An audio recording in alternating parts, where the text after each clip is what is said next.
A chuva caía impiedosa sobre as ruas empedradas de Lisboa, transformando a noite em um caos de poças e relâmpagos.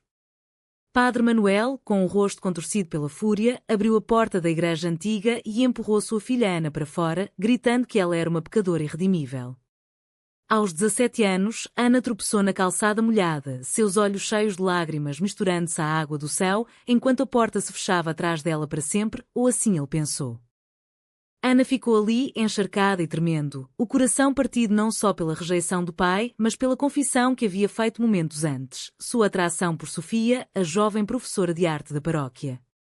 O padre, um homem devoto à doutrina católica tradicional, via aquilo como uma abominação, uma ameaça à família e à sociedade que ele tanto defendia.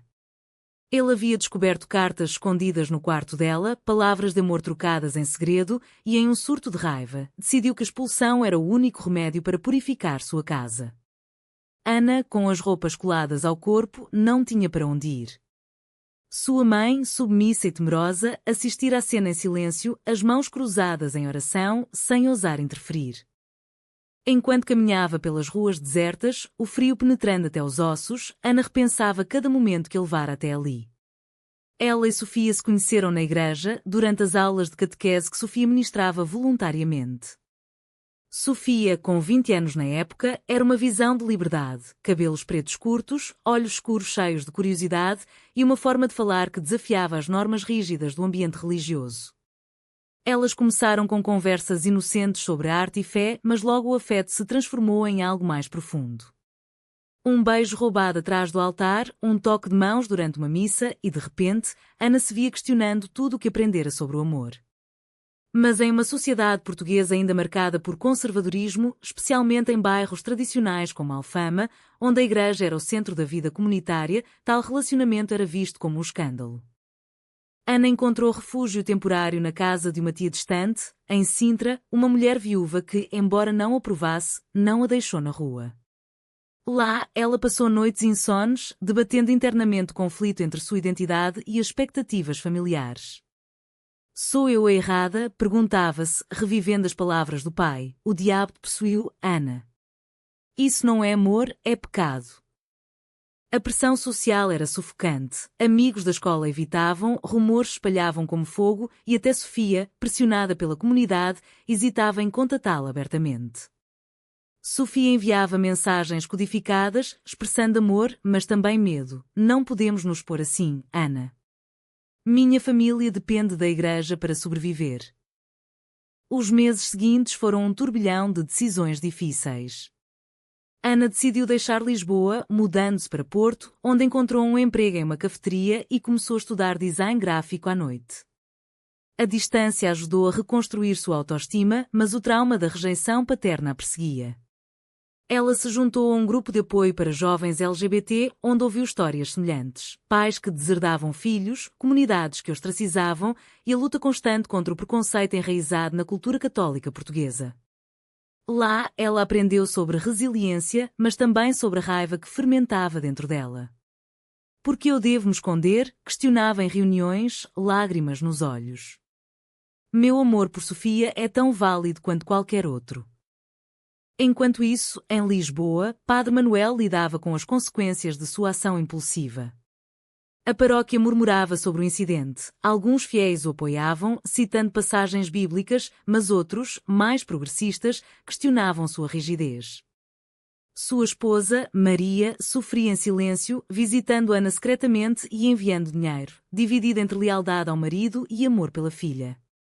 Sofia, atormentada pela culpa, continuou na igreja, mas seu ensino de arte ganhou tons de rebeldia sutil, introduzindo temas de diversidade em suas aulas.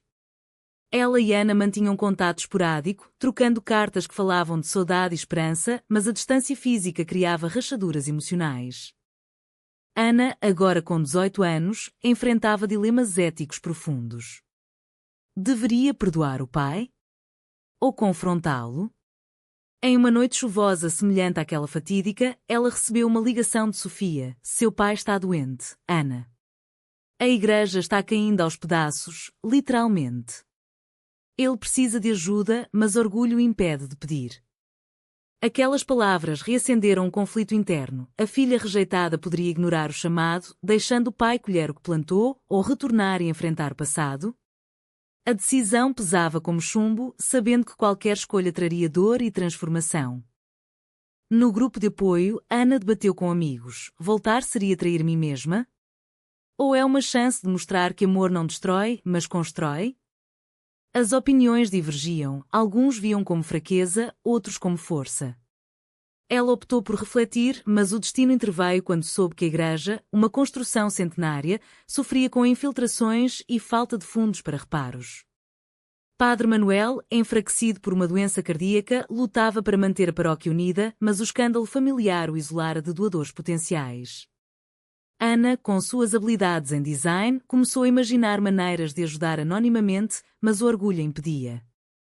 Sofia, por sua vez, enfrentava sua própria batalha.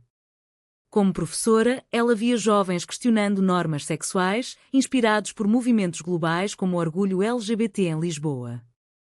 Mas na paróquia conservadora, qualquer menção a isso era arriscado. Ela se via dividida. Amar Ana abertamente significaria perder seu emprego e reputação, ou conformar-se a uma vida de mentiras? Em uma conversa secreta com Maria, a mãe de Ana, Sofia confessou: "Eu a amo, senhora. Mas o mundo não nos permite." Maria, tocada, começou a questionar suas próprias crenças, plantando sementes de mudança na família. À medida que o ano passava, Ana crescia em independência. Seu trabalho na cafeteria expunha uma Porto mais liberal, onde casais do mesmo sexo andavam de mãos dadas sem medo. Isso a fortalecia, mas também ampliava a ferida da rejeição familiar. Ela decidiu escrever uma carta ao pai, não de raiva, mas de honestidade. "Pai, meu amor por Sofia não me torna menos filha de Deus. Por que o senhor não vê isso?" A carta permaneceu não enviada, guardada como um lembrete de sua luta interna. O conflito moral a consumia. Perdoar sem arrependimento alheio era possível? Ou a justiça exigia confronto? 2 anos se passaram desde a expulsão e Ana, agora com 19 anos, havia-se estabelecido em Porto. Seu curso de design gráfico progredia e ela encontrara uma comunidade acolhedora em um centro cultural LGBT. Lá, ela conheceu ativistas que lutavam contra a discriminação, inspirando-a a participar de marchas pelo orgulho. Mas o passado a assombrava, sonhos recorrentes com a chuva e a porta fechada acordavam suando frio. Sofia, visitando esporadicamente, trazia notícias de Lisboa. A igreja deteriorava, Padre Manuel envelhecia prematuramente e Maria sofria de depressão. "Ele sente sua falta, Ana, mas não admite", dizia Sofia, os olhos cheios de súplica. Ana debatia internamente. Retornar seria uma traição à sua identidade recém-conquistada? Ou uma oportunidade de reconciliação? A pressão social em Portugal evoluía lentamente. Leis permitiam casamento igualitário desde 2010, mas em círculos religiosos, o preconceito persistia. Ana via isso em amigos que enfrentavam rejeição familiar similar, e isso motivava a ajudar. Ela começou a projetar posters para campanhas de conscientização, usando arte para combater estigmas. Um dia, recebeu uma carta de Maria: "Venha para casa, filha. Seu pai está piorando e a igreja precisa de mãos jovens."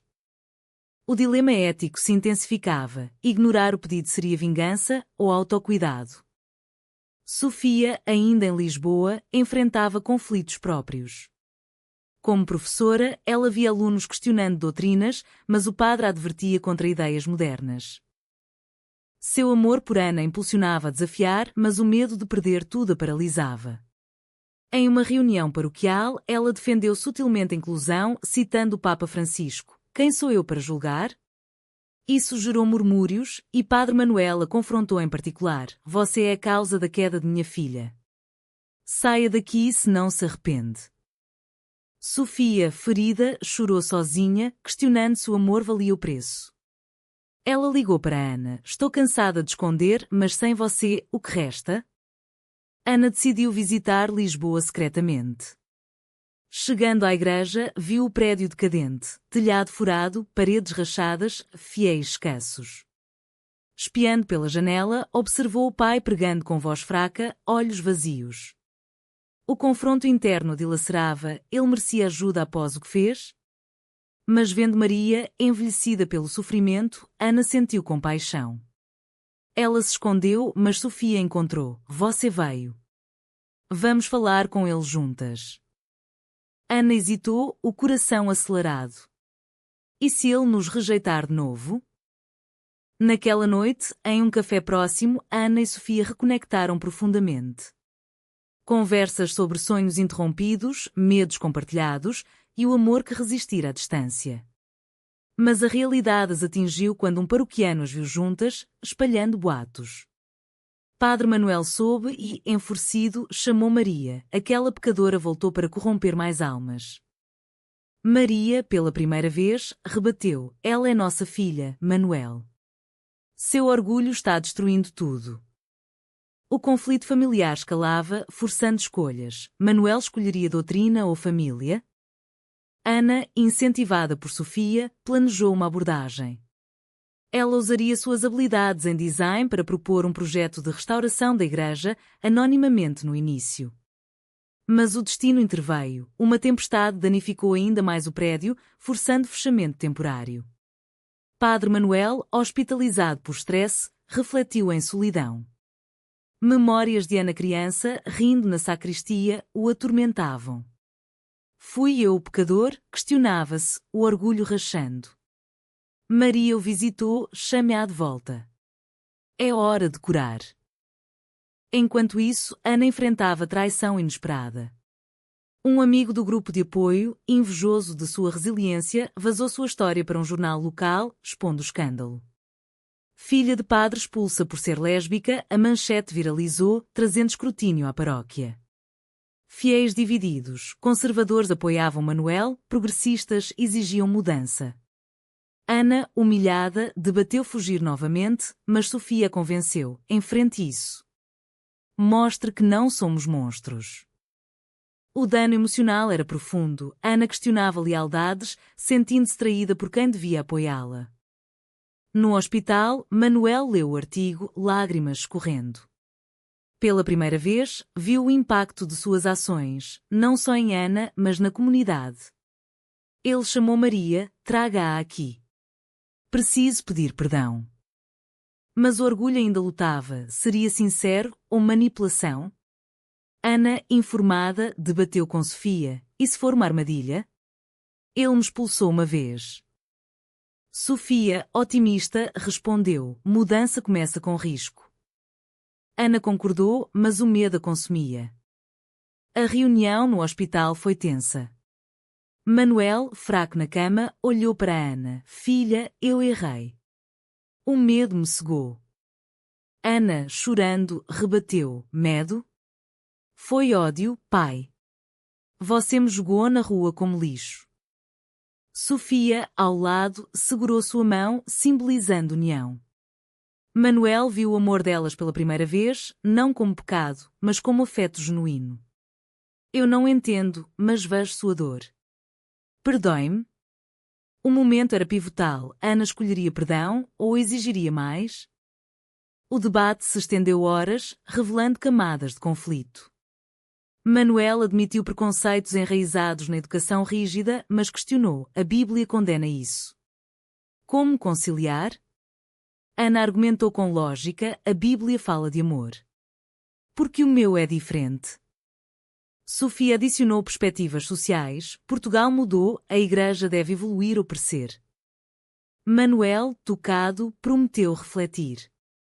Mas a promessa era frágil, anos de doutrina não se desfaziam facilmente. Ana saiu dividida, esperança misturada a ceticismo. Com a igreja fechada para reparos emergenciais, a comunidade se dispersou. Manuel, liberado do hospital, voltou para casa, onde debates familiares intensificavam. Ele lia livros sobre teologia inclusiva recomendados por um padre progressista amigo. Talvez eu tenha interpretado errado, confessava Maria. Mas conservadores da paróquia o pressionavam, não ceda ao modernismo, padre. O conflito interno consumia, manter a fé tradicional ou abraçar mudança? Ana, de volta a Porto temporariamente, ajudava remotamente, enviando designs para restauração. Sofia, agora desempregada após demissão sutil do padre, mudou-se para Porto, morando com Ana. A coabitação fortalecia seu relacionamento, mas trazia novos desafios. Famílias de ambas as questionavam: isso é certo? Pensem nos filhos futuros. Sofia, de família humilde, enfrentava corte de laços. Sua mãe ligava chorando: você nos envergonha. O dano psicológico era profundo. Sofia caía em depressão, questionando o valor do amor. Ana apoiava, mas o fardo compartilhado testava sua resiliência. Vale a pena? Perguntava Sofia em noites insones. Ana, determinada, organizou uma campanha de arrecadação online para a igreja, usando redes sociais para destacar patrimônio cultural, omitindo o drama familiar. O sucesso surpreendeu. Doações vinham de toda Portugal, inclusive de comunidades LGBT solidárias. Mas quando sua identidade vazou, polêmica explodiu. Conservadores boicotavam: dinheiro sujo de pecadores. Progressistas aplaudiam: exemplo de perdão. Ana debatia eticamente: usar sua história para bem maior era manipulação ou ativismo? Manuel, vendo o progresso, convidou Ana para uma reunião pública.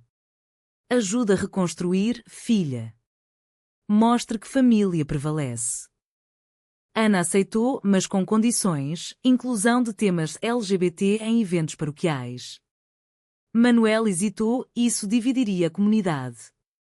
O confronto escalou em uma assembleia, onde fiéis debatiam acaloradamente. Uma idosa conservadora gritou: pecado é pecado. Um jovem rebateu: amor é amor. Manuel, mediando, sentiu o peso da liderança. Escolher lado significava perda. Sofia, ao lado de Ana na assembleia, enfrentou traição pessoal. Uma ex-amiga da paróquia acusou: você seduziu Ana. Saia daqui. Ferida, Sofia rebateu: nosso amor é mútuo. Seu ódio é o verdadeiro pecado. A cena viralizou nas redes, ampliando o debate nacional sobre igreja e direitos LGBT em Portugal. Ana, protetora, defendeu Sofia, mas o stress a levou a um colapso emocional. Porque lutamos tanto, desabafou para Sofia. Porque merecemos ser vistas, respondeu ela. Com fundos arrecadados, obras começaram. Ana supervisionava designs, incorporando elementos modernos como murais inclusivos. Manuel observava, conflituoso: aprovar aquilo era trair sua fé? Em conversas privadas com Ana, ele compartilhava memórias: você era minha alegria, filha. Perdi isso por rigidez. Ana, tocada, mas cautelosa, questionava: e agora? Aceita Sofia como família? Manuel pausava: estou tentando. O processo de cura era lento, cheio de recaídas. Maria, mediadora, organizava jantares familiares tensos. Nelas, debates morais surgiam: Deus condena a homossexualidade? Ana citava interpretações modernas, Sofia adicionava perspectivas sociais. Manuel ouvia, mas defendia a tradição. Uma noite, ele admitiu: vi sofrimento em vocês. Talvez Deus queira misericórdia. Foi um avanço, mas insuficiente para Ana. Palavras não bastam. Ações contam. Enquanto obras progrediam, uma traição maior surgiu. Um construtor conservador, amigo de Manuel, sabotou materiais, causando atrasos. Descoberto, confessou: não quero igreja contaminada. Manuel, furioso, o demitiu, defendendo Ana publicamente: minha filha é bem-vinda aqui. O ato marcou virada. Manuel escolhia família sobre dogma extremo. Mas o custo: perda de fiéis tradicionais. Ana e Sofia, fortalecidas, planejavam o futuro. Casamento, sugeriu Ana. Sofia sorriu: sim, mas após paz. O otimismo crescia, mas sombras persistiam. Ana refletia: perdoar completamente era possível sem mudança total? O dilema ético a perseguia.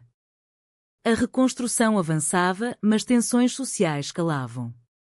Manifestantes conservadores protestavam fora da igreja: não há agenda gay.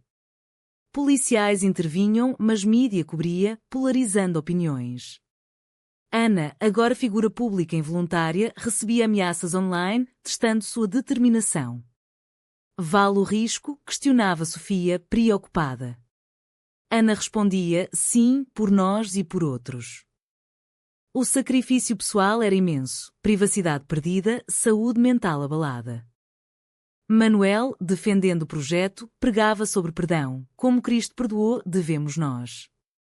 Mas hipocrisia o atormentava, ele ainda lutava internamente. Em confissão com um colega, admitiu, temo pelo julgamento divino. O conflito moral o envelhecia, saúde declinava novamente. Maria o apoiava, você está evoluindo, amor. Mas o preço, casamento abalado por anos de rigidez. Sofia, adaptando-se a Porto, encontrou emprego em uma galeria de arte progressista. Lá, ela criava peças sobre identidade LGBT inspiradas na jornada. Mas família a ostracizava, irmão a deserdou. Você escolheu isso, disse ele. Sofia, ferida, debatia com Ana, família de sangue ou escolhida? Ana, empática, respondia, ambas, se possível. O apoio mútuo as unia, mas isolamento social pesava. Uma reviravolta veio quando um doador anónimo, revelado como ativista LGBT rico, ofereceu fundos extras com condição e evento de inauguração inclusivo. Manuel hesitou, mas Ana pressionou. Aceite, pai. É progresso. Ele concordou, marcando compromisso. Mas conservadores reagiram com boicote, esvaziando missas. Manuel questionava, estou salvando ou destruindo a igreja? Ana enfrentou dilema pessoal, revelar mais sobre o passado em uma entrevista? Isso ajudaria conscientização, mas exporia vulnerabilidades. Sofia aconselhou, faça-se sentir pronta. Ana optou por sim, compartilhando história em podcast, fui expulsa por amar. Hoje, reconstruo com amor. A resposta foi mista, apoio massivo, mas ódio virulento. O impacto, mais jovens LGBT contataram-na, buscando orientação.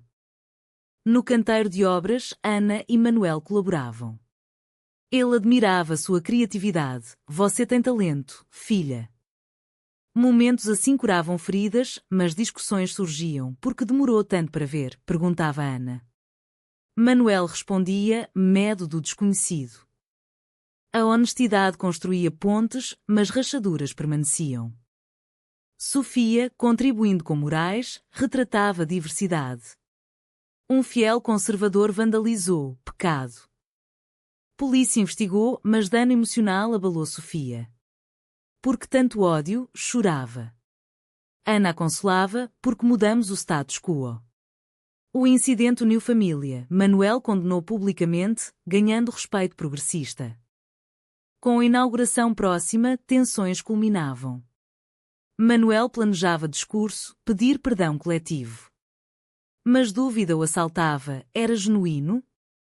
Ana, sentindo, confrontou, faça pelo certo, não por imagem. Ele assentiu, mas o teste viria. A igreja reaberta brilhava sob sol lisboeta. Fiéis, misturados com ativistas, lutavam bancos. Manuel subiu ao púlpito, errei ao rejeitar minha filha. Amor não conhece gênero, Deus nos ensina misericórdia. Aplausos e vaias misturaram-se. Ana, ao lado de Sofia, sentiu vitória agridoce. Mudança veio, mas a que custo? Anos de dor, relacionamentos rompidos, identidades questionadas. Pós-cerimônia, família reuniu-se. Manuel abraçou Ana, bem-vinda de volta. Sofia foi incluída, você é família agora. Mas conservadores saíram, formando o grupo rival. Manuel refletia, perdi alguns, ganhei verdade. O preço social era alto, mas crescimento pessoal inestimável. Ana e Sofia casaram-se discretamente em Porto, celebrando amor conquistado. Mas sombras persistiam, sociedade portuguesa ainda dividida, famílias fragmentadas. Ana ponderava, perdoar era certo ou ingenuidade? Anos depois, a igreja prosperava como espaço inclusivo, inspirando outros. Manuel, aposentado, escrevia memórias sobre redenção. Ana, designer bem-sucedida, advocava por direitos. Sofia, artista renomada, imortalizava histórias. Mas a jornada deixara cicatrizes, danos emocionais, amizades perdidas, dilemas não resolvidos. No final, a pergunta paira: foi certo Ana perdoar o pai sem punição maior ou o perdão incondicional perpetua injustiças?